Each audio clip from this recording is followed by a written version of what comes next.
My name is Kruse. As Louise said, I'm a visual artist, writer and autism advocate and current BOM Fellow.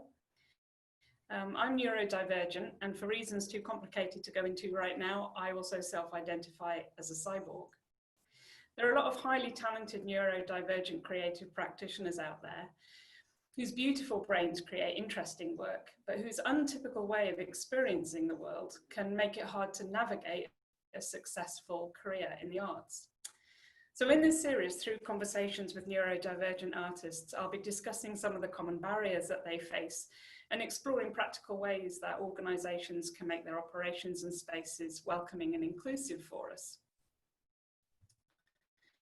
So today we're joined by writer, poet, and many other wonderful things, Rhiannon Lloyd-Williams. I know Rhiannon both professionally and also as a friend, which is where the many other wonderful things comes from. Rhiannon, in a few words, can you say who you are and what it is you do within the arts? Well, at the moment, I am certainly focusing more on being a poet and playwright. I should be in Edinburgh Festival right now with my play, The Duck, which is about being a late diagnosed autistic woman. But obviously we're not there. So I've been also doing a lot of poetry during lockdown because that's all my attention span has been able to cope with as I flip from one thing to the next. It's been a brilliant art form for working with that. I do all sorts of little things. I'm a practical person. I do sort of practical art as part of my everyday life, I think, but words are my great passion and love. Thank you, Rhiannon. So we're gonna, I think, look at a video of your work, some of your writing performed by you. Yes, I've got an extract from the play, the opening scene, which will all become clear, and some poems that I've selected specifically sort of along the themes of what we're going to chat about today. I'm going to start with a reading from my play, The Duck, which is about being a late diagnosed autistic woman. We're supposed to be on tour at the moment, obviously that's not happening. It's usually performed by the marvellous Lucy Theobald, and I'm not going to try and compete with that, and directed by the brilliant Jo Loyne. We have a really excellent neurodiverse team. We have many different neurodivergencies in it, and even a neurotypical, imagine that. So I like to say we get to see the whole image, we get to see the whole picture of how things work, because if you just have one angle, you never get to see things how they really are. So The Duck is about a late diagnosed autistic woman. I'm a late diagnosed autistic woman. People say autistic people lack imagination. This is probably me not proving that's not true. And it's based a lot on my experiences. The opening scene, which is what I'm going to read to you, begins, she's literally just received her diagnostic letter. She's finding out that she's being diagnosed as autistic. The word autism isn't mentioned once in the play. She is diagnosed as a duck.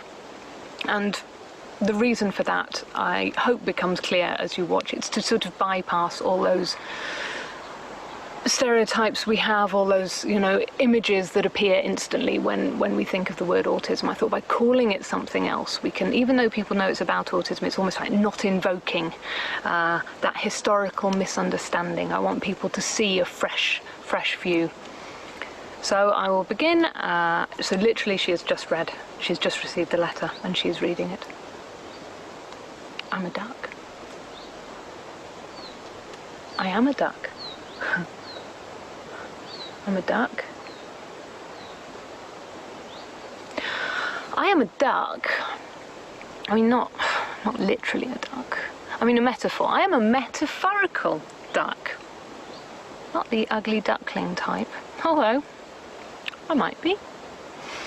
No, it's important not to say things like that. It's important that people don't think you're arrogant. I don't want you to think that I think I'm a swan when you think I'm just a duck.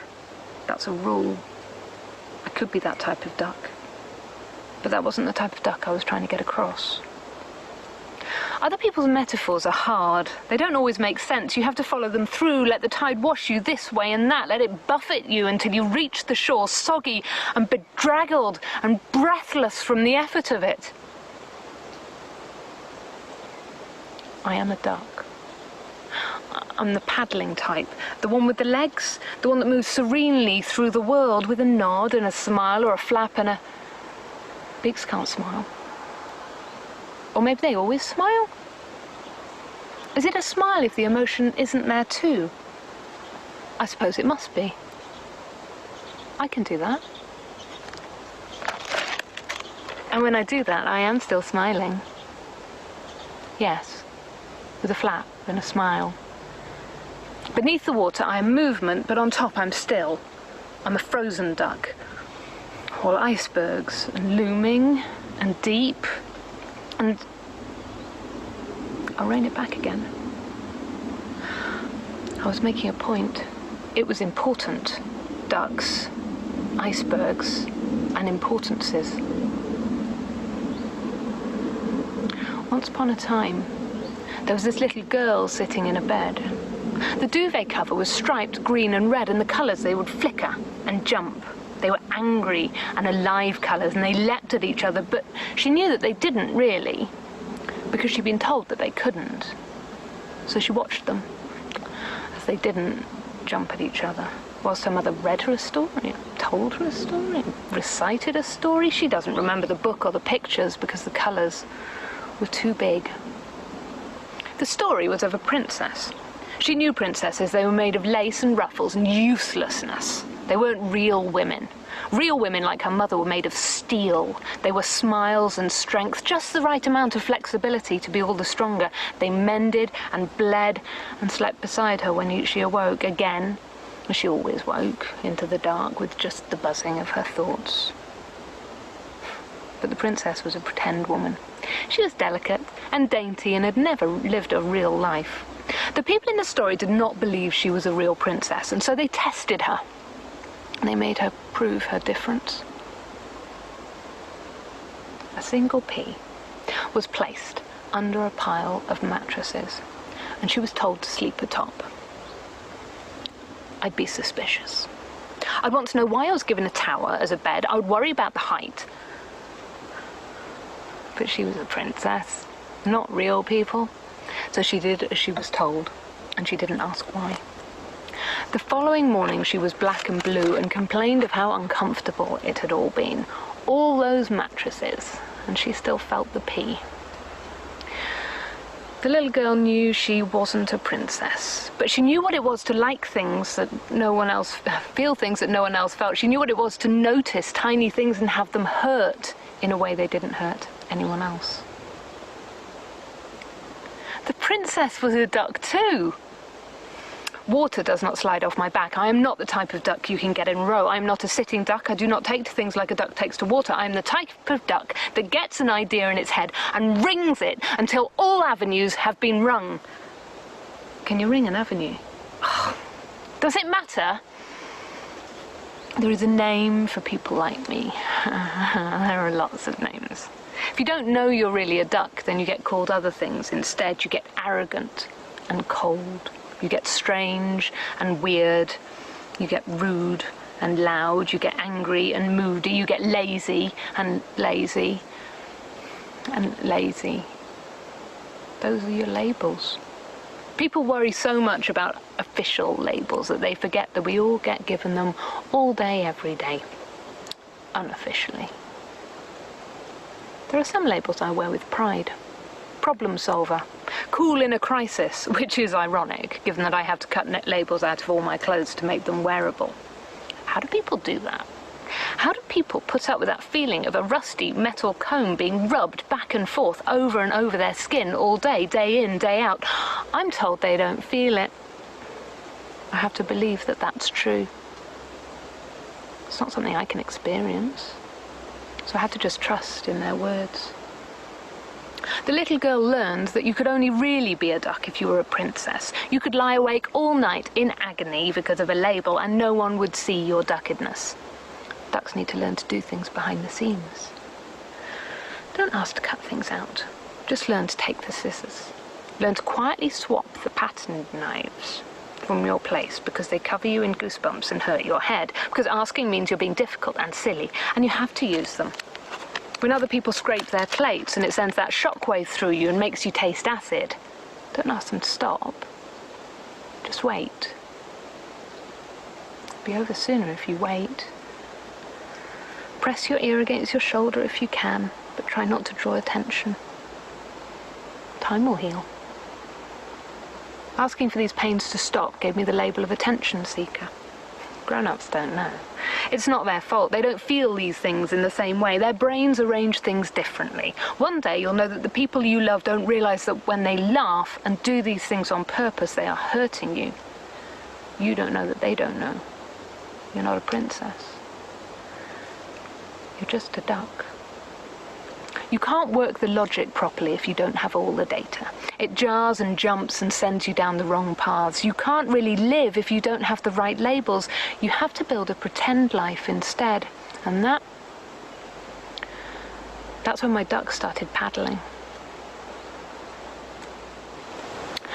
I've put together a short reading of poems based on the ideas of sensory and losing words and all these things that are both challenges and absolute joys and difficulties and actually the fuel for all my art. So I'm going to start with Journeys, which was first written in response to Kruse's work, funnily enough, when I was doing the Neither Use Nor Ornament Arts Council funded project in 2019. And it's a poem that has really resonated during lockdown because it's one of those poems about things not ending up quite how you expected them to. And I find myself repeating and reciting this poem to myself quite often. It's called Journeys. Sometimes roads don't unravel the way you hoped they would. Sometimes crossroads cross swords with the best of us, and the footsteps beat drums and the battle's not won. And the raindrops berate us for a path lost, a journey missed, a wanderlust unslaked. But that's in the connections, the rejections, the intersections, a map with no labels, no key to unlock, the fingers disjointed, disappointed. And yet tomorrow the road leads on as though it always did, and though it lies awakened, and that unslakened movement brings back the beat. Road-weary feet step on, and once again it all opens, oyster-like.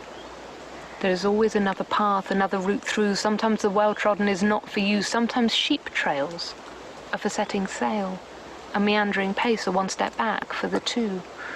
Sometimes you need the wind behind you to run down the hill, the fear of falling, a part of the thrill. Your heart are thrumming and still, no way of knowing if your feet have the will. Sometimes I tumble, sometimes I fall, but the road and its footsteps still have me in thrall, and tomorrow, I'll rekindle its call. I'll rekindle its call. I'll rekindle its call. I wrote this during the rehearsal whilst Lucy and Joe were working. It's called Rehearsals, unimaginatively. Cobwebbed arches where the sun drenched in, brightening and widening all. Squares beneath the rounds and oh so many glitterings of lemon light fluttering through. I put a finger out to touch one, and it tingled past without to buy your leave. The roof went on forever, through the half-built forest and the nowhere bricks, through the unfinished ladder and the rungless clouds, all the way back to the beginning, where I'd left my words green and faltering as daybreak.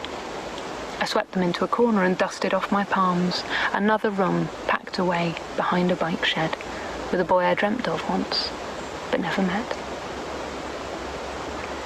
I like that one because it really does capture how I see a room. It's very sensory, it's very immersed, and it's very important that I take that time without feeling pressured, without feeling that I'm being watched in any way, to feel comfortable in a new place. Blooms. Like flowers, words bloom in me. As they blossom, petals fall loosely from my tongue, covering the world in their confetti. Slowly they dwindle, and the time comes for regrowth. In darkness and warmth, the seeds swell. I water them with time and gentleness. Impatiently, I wait. So many moments given over to time. Slowly they sprout and shoot, and suddenly again I am a wonder of brightness. I glow at the world and scatter my colour with no thought for tomorrow's frost. When the final petals fall, I cannot demand a moment more. I cannot force the unfurling. I cannot unpeel the seeds. I can humph and want, but the pattern is the pattern. Tomorrow will come. Now is never forever. My bloom will return, always giving me more than I can dream of. Oh, the colour. Oh, the cool softness in the curl of a petal.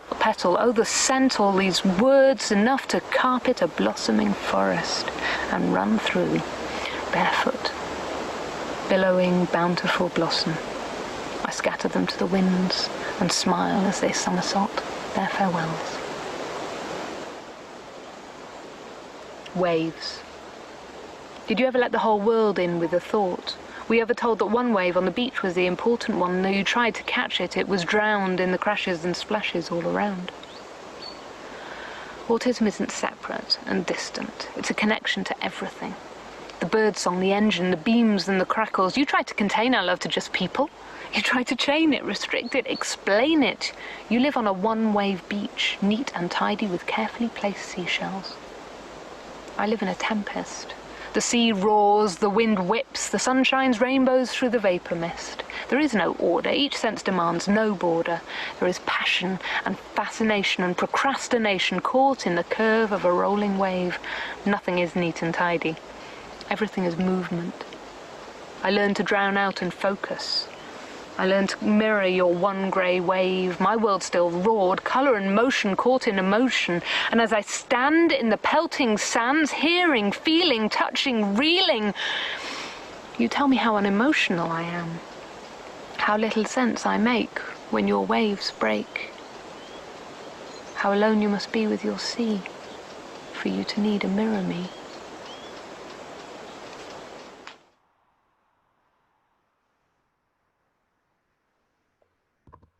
And there we are.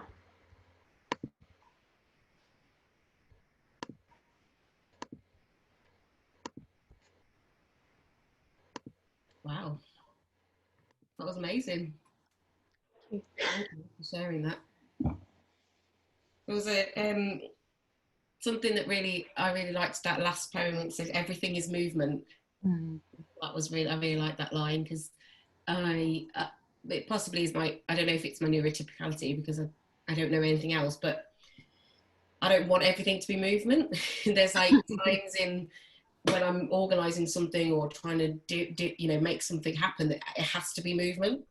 It has to be free and fluid, and I always allow for that time to happen. It has to happen for the creative process and the artistic development, but then there has to come a time where it has to become still and it has to set. Yeah. And I think that for me is one of the, not problems, but one of the challenges and possibly differences, which is quite interesting. But I also love, just personally, the line, now is never forever. Something I have to tell myself quite often. Every once, particularly when I'm burnt out, it's that moment of this is going to stop. This won't be happening forever. Yeah, this too shall pass. Yes. That's what I sort of use, but I think that's my new line. Thank you. I like the fact that I think you mentioned earlier on about autistic people being seen as unemotional. Yeah. That poem that you wrote for me was just so beautiful and devastating for me as well, because I'd been trying to walk from Birmingham to Wales, and I'd done 3 days through mid-Wales. It was just a complete nightmare, the worst, most exhausting experience of walking I'd ever had. And I was meant to be getting to Rhiannon's house, and there was no way I was going to make it. I was just done. And that night in the hotel, I was so depressed that this adventure, which was also an art walk, had to stop. And so my friend Rhiannon sends me that poem, and that gift of both creativity but also deep friendship that came on that night when I really needed it says a lot about how unemotional us autistic people are. So unemotional, so cold. Like, It was a wonderful gift. When you started reading it just now, I could feel myself slightly welling up again because the memory of how much that meant to me. So in this episode, we are planning to explore the rather prickly issue of sensory sensitivities and inhibited speech and how this might hamper neurodivergent practitioners from being as successful as they would like to be. And I think you have really started to explore that idea through these beautiful and extremely creative words, these poems that you're writing. So thank you for choosing ones that are really tapping into what we're trying to kind of explore today. I think before I start, I think you kind of answered my question with the first extract from the duck. But before we start, I do just want to ask you, what does neurodivergency mean to you? It means difference. I think that's ultimately, it means normal difference. It means we all work different. Neurodivergency, it's that idea that some people's brains work differently to other people's, and each neurodivergent person's brain will work differently to everyone else's neurodivergent brain, you know, even if you have the same labels. We've got, it's going to sound awful, it's acceptable difference. It's not that you're a faulty human, it's that you're a perfectly formed you. And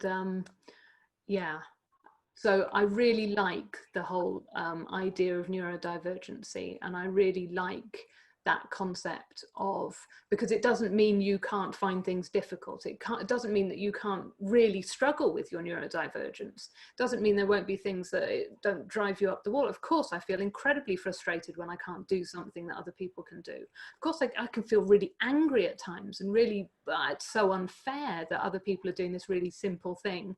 And for me, it's such a monumental task. And I'm quite clever. I should be able to overcome this. I should be able to rationalize my way around it. But I've got this huge barrier, and it becomes, you know, and of course that's frustrating. Neurodivergence doesn't mean that we don't deal with that isn't a part of it. It doesn't mean it's all flowers and roses and everything's great. I think it's a really realistic approach to neurological differences. Mm. Yeah. It's a word that encompasses both difference and inclusivity at the same time, isn't it? I think so. I think it's a really, really nice, because it, you know, different people will identify with different aspects of different things, and I just feel it's a really inclusive term. Mm. So on your blog, Autism and Expectations, which is really popular among the autistic community, the most read post is one called Performing Pain. And in this, you write about being in pain in a non-typical way, and that when you are in pain, you're less able to communicate your experience. And many neurodivergent people can become completely overwhelmed by physical sensations and then be less able to verbally communicate. Can you talk a little bit more about this problem or situation that neurodivergent people encounter? Yeah, I think the problem is when you are verbal, and I am very verbal, and I talk a lot, and I use lots of long words, and I'm, you know, can be really pretentious, then people assume that you can always communicate, and you have this sort of, the assumptions being that you are very able at communication. But a lot of what I've learned and the methods I've learned for communication are not natural to me. They don't feel natural. They are, I mean, I compare it to being, you know, I wrote another one about being second language. I'm second language neurotypical. I speak neurotypical really, really well. I'm pretty much fluent in it, but ultimately it's not my first language. And so when I'm in pain, or when I am, you know, and that can be physical pain, that can be sensory pain. There's all these different sort of levels of pains. Physical pain is sort of more easy for other people to understand, because sensory pain, if people don't share it, extra layer of problems there. But when I am in pain, it strips back the effort I can put in to my communication. It takes away my ability to ask for help. And I'm pretty rubbish at asking for help at the best of times. But when I am in a lot of pain, I become very, very, very quiet, and I become completely withdrawn. And then I become very, very literal.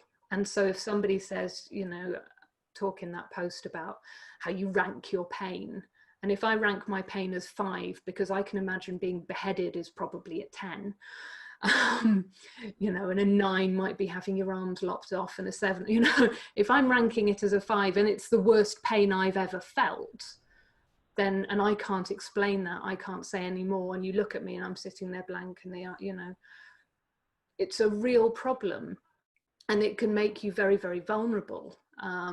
So losing words, and losing words for somebody who loves words is terrifying. And when I say losing words, I don't mean fumbling to find the right word. I mean looking at a chair and the label for it isn't there. I can't think of the word chair, and I'm looking at it going, it's just vanished. Everything about it is gone, and it's not available to me, and I can't think of an alternative. And as somebody who loves words and whose art is words, that's not only terrifying, it's really upsetting. It's very isolating in a way that you're already isolated at that point. I mean, I probably shouldn't share this story. I've got many children, and I have had many natural births without any drugs. And with my youngest daughter, who I had at home, it was a very quick labour. And so the midwife arrived with sort of 10 minutes to spare. And as she walked in, I wasn't in pain because I wasn't having a contraction. And she walked in and I gave her the factual details. I said, you know, this many contractions apart, oh, this has happened, this has happened, this has happened. I reckon I'm about 10 minutes from giving birth. And she said, all right, and started unpacking. And then I had a contraction. Another contraction later, my daughter was born. And she said to me afterwards, when she walked in, she couldn't, because I wasn't presenting in the right way, because I had just gone straight into factual information, because I wasn't currently in pain, so I could talk, and I gave her everything she needed. She assumed that I was making absolute fuss out of it. Nothing was, you know, I was very early on, and she was absolutely shocked that in between each contraction I could speak really well, but very factually. And so I've had this problem before now where I will ask for help, but because I'm not performing it properly, people don't think I need help. I don't look vulnerable. I'm saying, I'm struggling, I can't talk, this is terrifying, I need to get out of here, and people are saying, no, you're fine. Isn't this part of the problem of being autistic as well? And I'm talking here specifically, I think, about autism rather than neurodivergency generally, because I'm thinking about my own personal experience, but also the fact that I think it's autistic people that have this extreme sensitivity in some cases, not in all. Is the disparity between how we can cope with pain that other people can't cope with, but walking through a door into a brightly lit room can be almost intolerable. Like, I broke an arm and I had the bone reset without any anesthetic.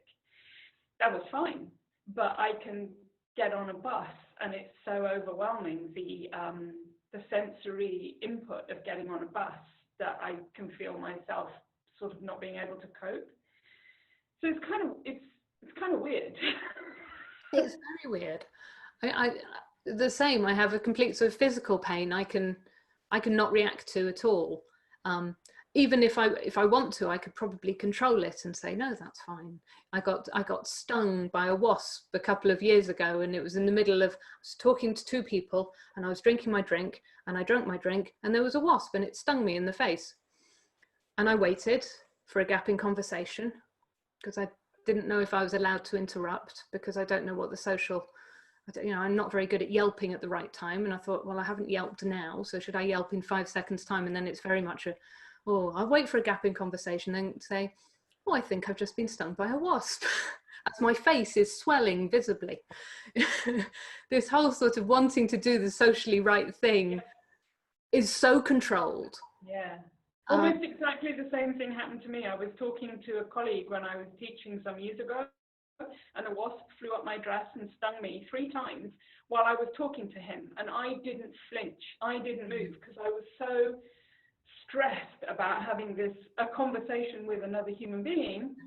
Dealing with him was worse than worrying about the wasp. And then when he left the room, I lifted my skirt, got rid of the wasp, and then like dealt with the pest. But also, like you say, we're so used to ignoring sensory pains. So which one do I ignore? The social one is far worse than the stick. Exactly, but I'm talking to somebody and this awful noise goes off over here that is just as painful as a wasp stinging me in the mouth. Well, I'm not going to go, ah, to that, because they would think I was strange and peculiar. So I've learned not to react to pain in the same way. So how much is learned and how much is intrinsic is really hard to unpick. Yeah, very hard.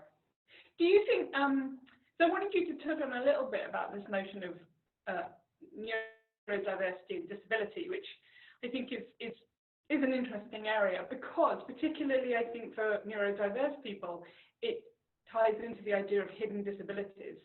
So I'm challenged to ask you a personal question, which is, do you identify as disabled? And you do not have to answer that if you don't want to. But also, do you feel that people are understanding and accepting of people with these hidden disabilities? It's a tricky one. I've thought about disability a lot, and there are unquestionably times when I am disabled by my autism, when I am unable to do things that other people can do easily, when I am struggling to function and need support. And there are certainly things that I need support with that other people don't need support with.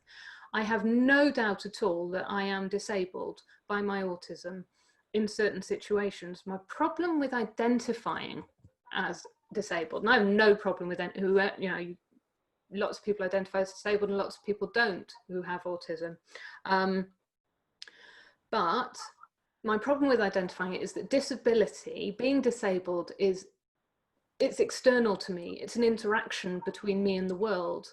So I'm autistic, I'm neurodivergent, that's me, yeah, that's how I interact with the world. My disability is that interaction with that particular thing. I really like Dr. Luke Bearden, what he says about autism plus environment equals outcome. So if the outcome is disability, it's the environment plus the autism, it's not autism on its own. So there can be exactly the same situation happening, but I've got everything in place to deal with it and I can do it. And then in a different situation, it's not there. So I don't identify as disabled, but I am. I think quite a lot of people, I imagine, over the few weeks that we've got of these talks will say almost the same thing, because I think a lot of us identify with that notion of the social model of disability, where it's not that there's anything wrong with us, but when we meet the world, there can be a conflict and a difference and a struggle that then can be called disability. Yeah. It's interesting, that notion of temporary disability. You know, I've experienced that with mental health, and I'm just thinking about whether that's useful as a concept of like, oh, I'm temporarily disabled at the moment, please, thank you. I don't think it is probably useful, but it comes back again to that labeling and that obsession, or it's not even an obsession, it's an innate desire as humans, neurotypically, to categorize people. You're this, you're that, okay, I feel comfortable now. Forget you, but I feel, because I've been able to put you in a box. And that is, I think that is a theme that's going to come through all of these, is that desire and need that we have to categorize each other. I think it's also, I think that's a really good point, Louise, and I think it's also, in my experience from observing the neurotypical world, a desire for answers. Like, let's find the solution and the answer, and then let's not think about it too much after that, because we've got the answer. And I think for a lot of neurodiverse people, we are much more fluid in our experience, in our daily experience, and how well or how much we're struggling or how well we feel. And so a fluid mind really struggles when it comes up against a mind that is looking for a solution and an answer and an understanding that can then be moved forward from. Yeah, that might be a place where there's difficulty. Just talking about fluidity, like, genuinely makes me anxious thinking, like, to live in that liquid world. I'm just like, that sounds horrendous. And I'm not, you know me, I'm not like strict but yeah, it sounds terrifying to me to live like, to just live in that. There's sound terrifying to you, Rhiannon? No, it sounds, I mean, it's just constantly accepting everything as it is, rather than trying to work out what it should be. Trying to, you know, as you say, with that box thing, put everyone in their neat little boxes, and then I know where everybody is, and I know how everybody's going to react to everything, and they'll react like this, and they'll do this, and they'll, you know. Yeah. And that is why I think there's so much, like with pronouns and gender, there's like such an issue, because we've had thousands of years of those boxes, and now everyone's saying, sorry, empty them all out. I'm not going in that box anymore. There's no boxes, and everyone's going, but hang on a minute. So yeah, it's an interesting concept that I was originally going to call this episode "We Can't Even Get Through the Door," which is a little bit. I didn't, because it's a bit like, oh, but I think that's because our neurodivergence is seen as neurological or mental difference, and I think it's often our difficulty of being in physical spaces that causes us the most day-to-day problems, particularly for people who have a sensory sensitivity that they need to work around. I think that is quite fluid, actually, because you never quite know which room you're going to go into or what your environment is going to deliver for you on that day, and so that can be really challenging. So Rhiannon, I was going to ask you about your play The Duck, which toured really successfully in England, and you must have had to experience many different art spaces. So what are your thoughts on accessibility to public venues for people with sensory issues? It's so variable. This was, you know, this is, it's so variable. I've been to some amazing spaces that have really thought about things, or the staff seem really well trained. There are big open spaces, there are areas, you know, quiet areas, and they're just wonderful. And then at the same time, I've been to tiny little sort of theatres built into old Art Deco buildings where there's no other space to go anywhere except the bar, and you know, you are trapped with other people. Everything is close, everything is loud, everything is, you know, there's no escape from anything. So it's been really interesting actually seeing the sort of across the board. In my experience so far, I think places that cater for people best are those who have the most varied clientele. So theatres who just cater to theatre goers tend to be the worst. Art centres can be brilliant, and also theatres that have sort of other things going on, galleries and things attached to them. Anywhere that has sort of some kind of community centre involved, that involves the community because they've had to think about their local people and they're not just aiming it at art goers. One of the comments that I've had time and time again when I go to those specific theatres is, there are so many people here who we've never seen before. And that tells me so much about what they get time and time again. They know everybody who comes to theatre, and we had those, they came too, but there were, it just got, you know, and first time I heard it, I thought, oh, that's good. And the next time I thought, oh, this is apparently a peculiarity, that we are getting new people through the door. And one of the things I did to try and make that happen was I tried to put as much information online as possible about each venue beforehand, and even good venues. I love that idea of what you said, getting people through who can't even get through the door, because actually what people don't realize when you're talking about autism is you're not talking about the space. The space could be perfect. It could be absolutely perfect from a sensory point of view. You could go in, the light is lovely and soothing. There's no sound, it's beautifully, you know, everything's been considered, everything's laid out, there's space, nothing is cluttered, nobody is close to you, it's absolutely perfect. But how do I get there from home? How do I get home again?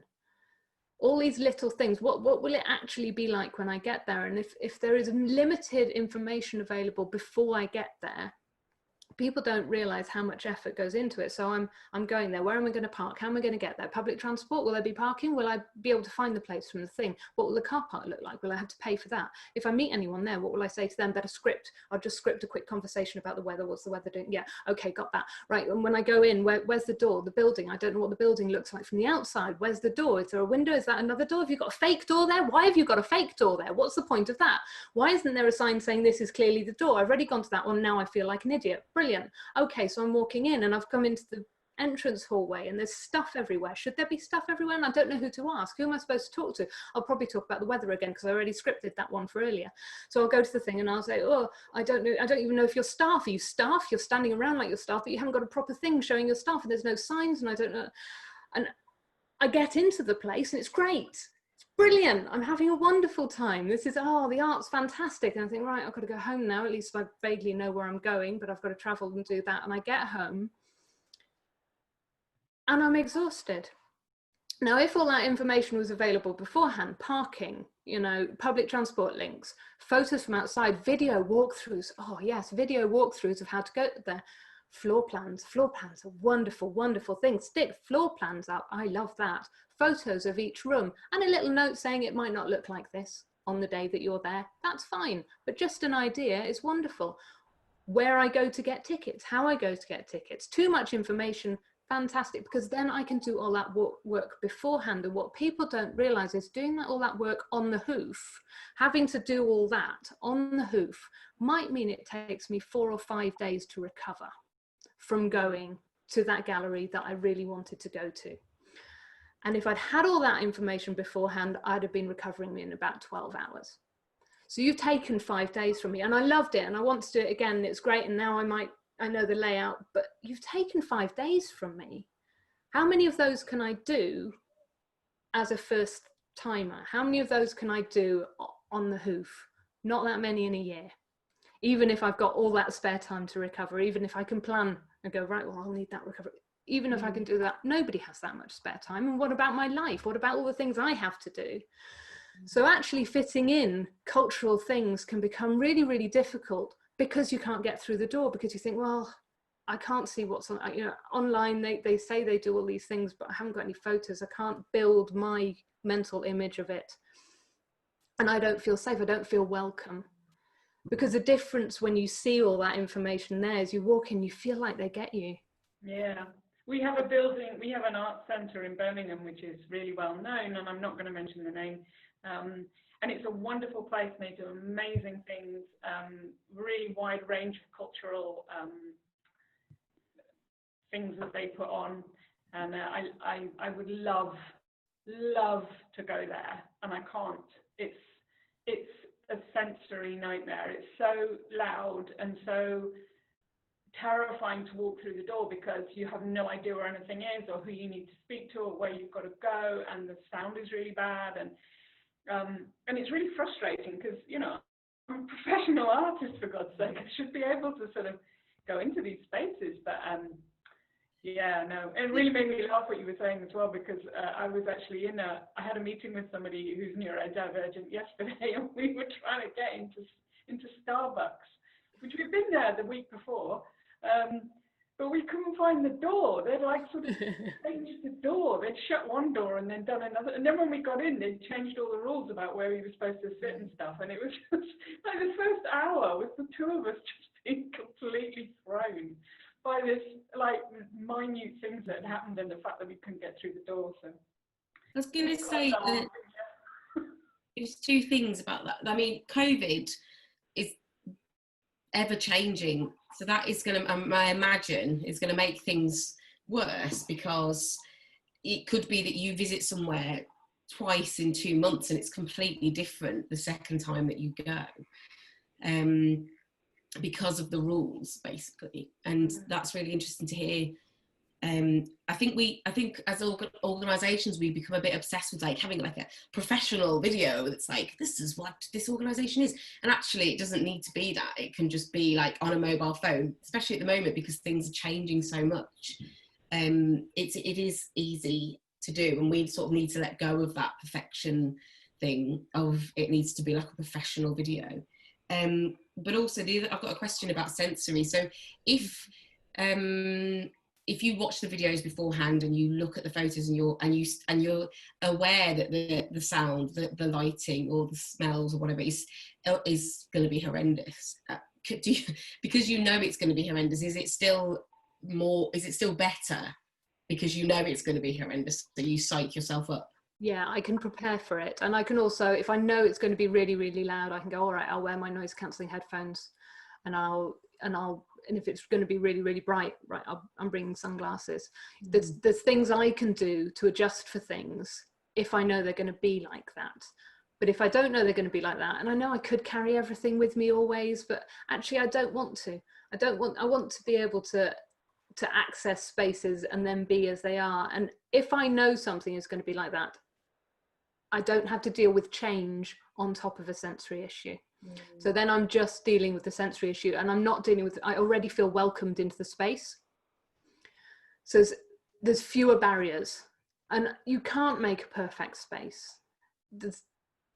Because it's going to bother somebody, because people have conflicting needs. I might need it bright, you might need it darker, and so that you're always going to have issues with creating the perfect space. So yes, think about spaces from a critical point of view, walk into them, close your eyes, listen, and make a note of everything you can hear, and then get someone autistic to do it, and look at it.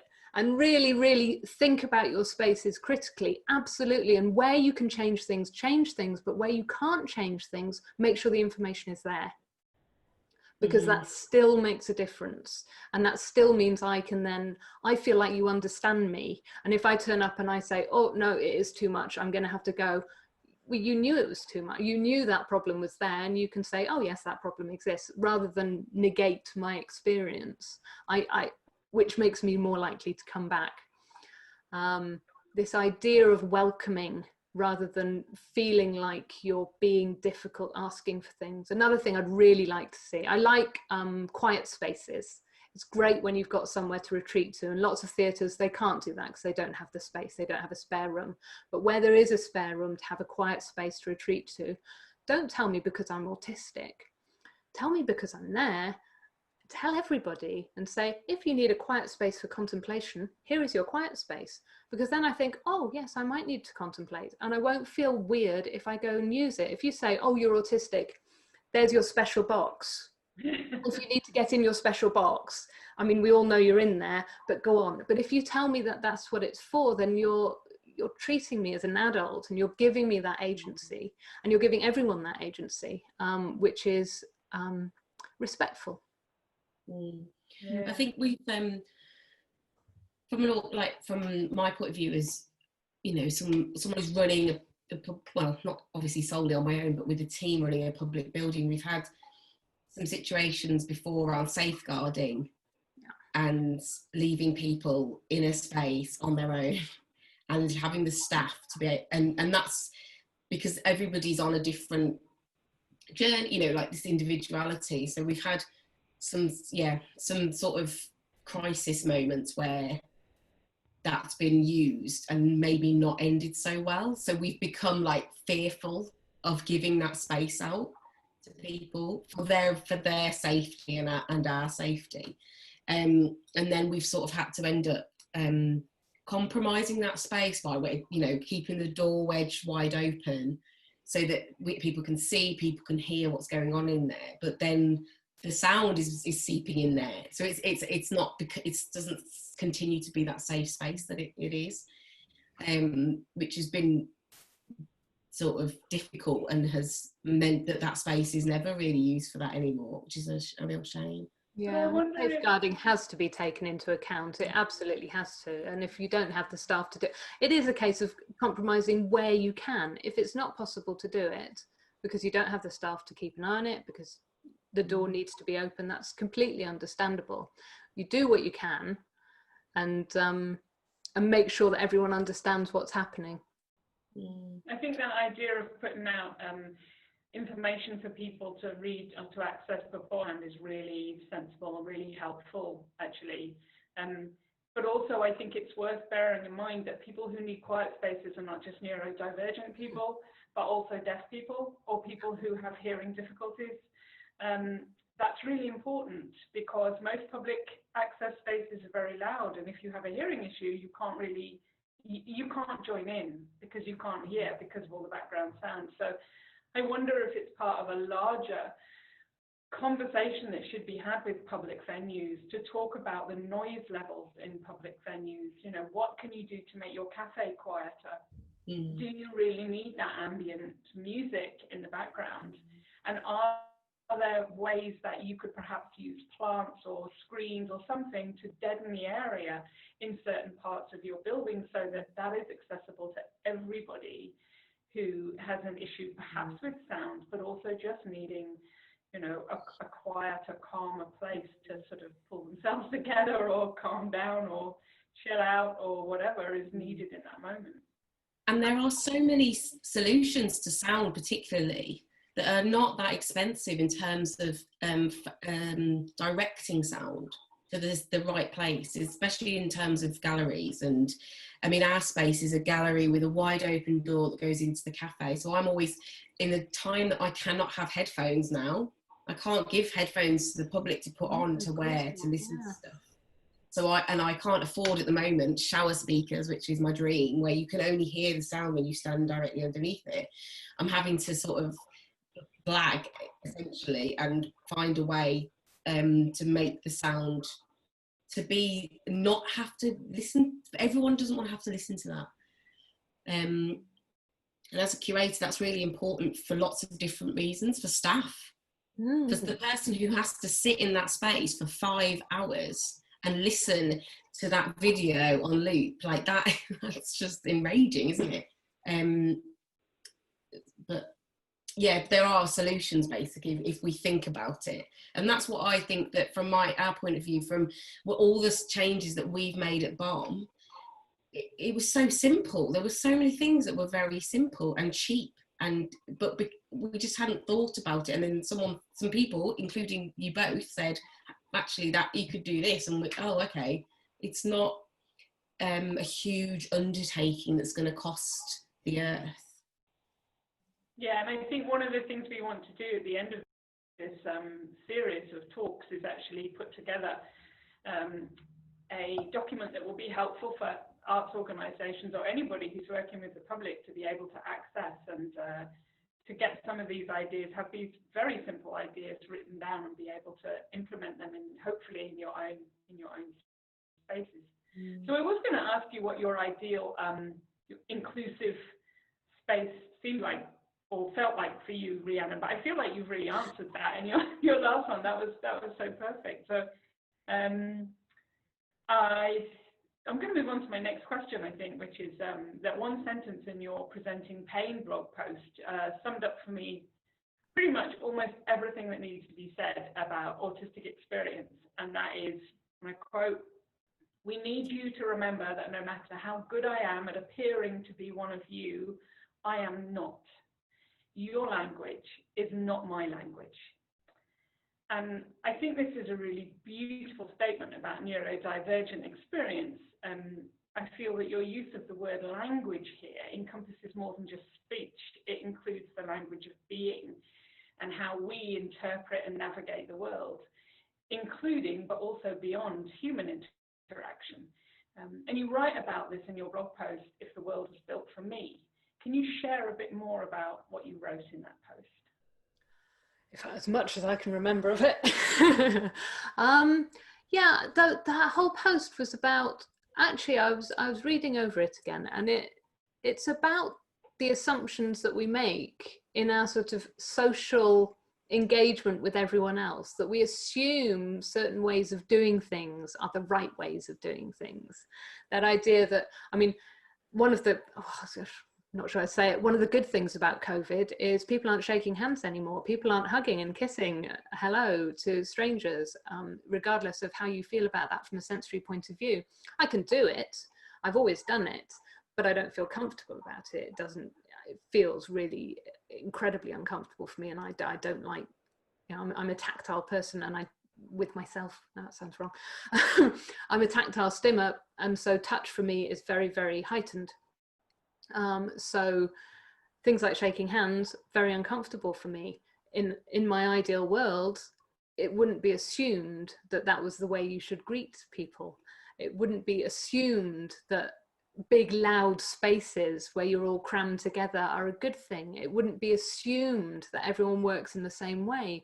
We would actually be considerate to other people. We would actually think about how we interact with each other and not assume that there is a right and a wrong way. I think that's what so much of that post was about, because it was also saying, if you want to do it this way, that's okay too, because that's not what the neurodivergent movement, the neurodiverse movement is about. It's not about telling non-autistic people that they're doing it wrong. There is no doing it wrong, there's just difference. And so on so many levels, I will meet people more than halfway, and I always have done in my interactions with people, and I've done my best to communicate in non-autistic ways. But when I am losing my words, when I am struggling to communicate, what I would like is to be able to trust other people with me and my apparent bluntness, my apparent, that I'm no longer doing the small talk, that I'm no longer couching everything in these florid terms to seem like I'm being, that I haven't gone back through the email and gone, I've just said, I need this. I should add in, hi, how are you? Hope you're well. And add in all the extra bump around the sides. No, I can just say, I need this. And that's not seen as rude. That's not seen as difficult. That's not seen as horrible. That's just me saying, I trust you. I trust you to be myself with you. I like you so much that I can just say, I need this from you. And I know that you won't think I'm an awful person. If the world was built for me, I think the final line of that is, I would make sure it was built for you too. Because so many of the adjustments we need to make for neurodivergent people actually do make things better for everyone. If you're working in a loud environment, with a smelly, loud environment, with lots of lights and lots of awfulness, nobody's happy with that. Nobody's working to their best. Everybody's having to expend a little bit of energy on putting up with it. The problem is autistic people and other neurodivergent people are potentially putting in a lot more effort, and to the point where it becomes unworkable. So all these things we can do, thinking critically about our environments, thinking critically about our social interactions, thinking critically about the things we just take as, oh, we do it like that because that's how we do it. I've discovered more and more that neurotypical people hate change. It's not autistic people, it's non-autistics. They really hate change. They hate any change to the fundamental ways we do things. And actually there is no correct way of doing things. There's just respectful ways. So the more we can work towards worlds that work for everyone, not just the majority, but for everyone. And I don't want to see the majority suffer. I don't want to see things move in such a way that it makes it harder for non-autistic people. I want things to make it as good as it can get for everybody. And I think so many of these things are helpful for everybody. Yeah. Rhiannon, I think you've just said everything that needs to be said right there, actually. Yeah, thank you so much. Thank you so much. I agree. That is such a good sort of summary, and that thing about making it's good for everyone. I totally agree that. Susan often comments on how non-autistic I am, and I totally agree that it's good for everybody. It's great design for everybody. There's nothing that we've ever done that has made things worse. I think that there are things, the more we open up for anything, be it race, be it gender, be it neurodivergence, it helps everybody else. Because if I'm stopping to think, okay, how is this artist, regardless of what is going on, could be mental health, could be all the things I just said, if I'm stopping and thinking before I email them, or before I say something, or before I address them with the pronoun that I think that they are, if I stop and think before I do it, that's going to be beneficial for everyone. And I think really that's just the beginning of all of this, is that if I can just not blunder in with my own experience and my way of doing things, and I stop for everybody, it's helping everybody. Because even working with people in a different time zone or with a different language, it's just different on so many levels. And the more I do this job, the more I have to do that, and I have to stop and go, no, this is not you, this is them. And if you want to get the best out of them, you have to sort of go into their world. It's helping me as well, and I just think that it goes beyond this, what we're specifically talking about now.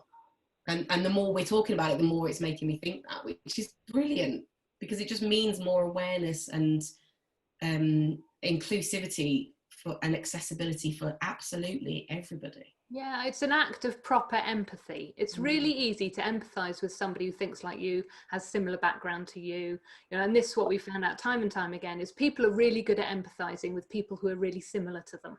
But the second you're put with somebody who's got different experiences, different background, different neurology, different race, different anything, you end up having a situation of, I'm assuming you think like me, and you're assuming I think like you. And what you were saying there, that proper act of empathy is going, right, I'm not assuming that. I'm going to listen. I'm going to take what you're telling me, and that's you. And I'm not putting myself in your shoes. I'm putting you in your shoes, you know. But it takes work. Like, I'm not saying that I do that every time and that I do it successfully. And I, you know, it's work. We all have to put the work in. Absolutely. Great. Well, I guess that's it. I guess we're done. Thank you very much, Rhiannon, for joining us today.